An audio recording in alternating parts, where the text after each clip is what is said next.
बड़ी खबर आ रही है, अनूप सर हमारे साथ हैं। देखिए, बड़ी खबर ये आ रही है कि 24वें राउंड की गिनती समाप्त हो गई है 182 बांकीपुर विधानसभा क्षेत्र में, और 13,868 वोटों की जो बढ़त है प्रशांत किशोर ने ले ली है, और अब अर्धशतक की तरफ प्रशांत किशोर बढ़ चुके हैं।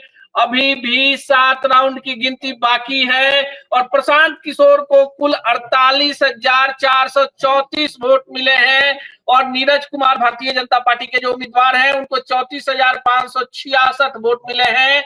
आरजेडी उम्मीदवार को 11,197, और अभी भी सब्जी बाग तक गिनती नहीं पहुंची है। हम बार बार सब्जी बाग की इसलिए बात कर रहे हैं कि बिहार में और खासकर पटना शहर में मुस्लिमों की सबसे बड़ी आबादी है, और यहीं से अब टर्निंग पॉइंट हो सकता है। हालांकि 24 राउंड के बाद ही यह क्लियर हो चुका है कि प्रशांत किशोर, अब जनता का जनादेश जो है लगभग प्रशांत किशोर को मिल चुका है, और यही कारण है कि प्रशांत किशोर एएन कॉलेज पहुंच गए हैं, और उन्होंने मीडिया से नहीं बात की है। उनके लोग बता रहे हैं कि जो सर्टिफिकेट मिलेगा उसके बाद प्रशांत किशोर वहां से पार्टी कार्यालय आएंगे, मीडिया कर्मियों से बात करेंगे, अपने सहकर्मियों से बात करेंगे, और उसके बाद प्रशांत किशोर बांकीपुर के उन तमाम इलाकों में जाएंगे जहां इलेक्शन कैंपेन के दौरान गए थे, और उनके जीत का जश्न बांकीपुर की जनता मनाएगी।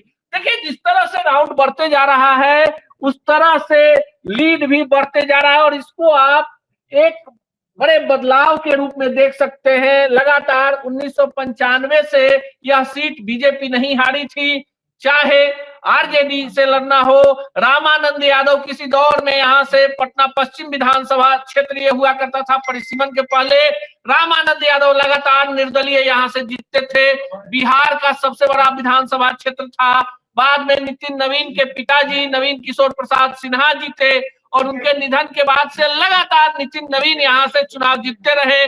2025 अभी देखिए 1 साल भी नहीं गुजरा है, और जनता का जनादेश जो है वो बदल गया है। 24वें राउंड के बाद देखिए किस तरह से परिस्थितियां बदल रही हैं, और प्रशांत किशोर का जो आंकड़ा है और मजबूत होते जा रहा है। और कहीं ना कहीं जो एक बड़ी बात जो लोगों के दिमाग में चल रहा था कि बीजेपी का सभी बूथों पर कमिटी है, तो सब ये सोचने पर विवश है कि आखिर बीजेपी अपने कोर वोटरों का मन मिजाज क्यों नहीं भाप पाई।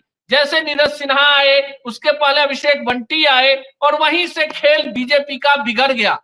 बीजेपी के एक बड़े नेता ने सार्वजनिक तौर पर यह बात कही थी कि कुत्ता बिल्ली को भी बीजेपी यहां से चुनाव लड़वाएगी तो जीत जाएगी, और इसी सवाल को लेकर प्रशांत किशोर लगातार अपनी सभाओं में कहते थे कि इस बार अगर जनादेश हार गया तो वो अपने नाम पर कुत्ता पाल लेंगे, यानी कुत्ते की वफादारी पर इस बार पूरा चुनाव हो गया। बांकीपुर बिहार के 243 विधानसभा क्षेत्र में सबसे ज्यादा पढ़ा लिखा एग्रेसिव इलाका। इलेक्शन होता है 34% लोग घर से निकलते हैं, यानी बीजेपी अपने कोर वोटरों को घरों से बाहर तक नहीं निकाल पाई। बीजेपी समझ नहीं पाई कि जो लोग निकले वो कहीं ना कहीं सरकार से और सिस्टम से नाराज थे। उन्हें लग रहा था कि उन्हें महज वोट बैंक समझा जाता है और अगले 5 साल के बाद फिर परिवर्तन करने का मौका आएगा, लेकिन बांकीपुर में यह मौका मिला और जनता ने दिखा दिया कि लोकतंत्र की असली बॉस तो जनता होती है।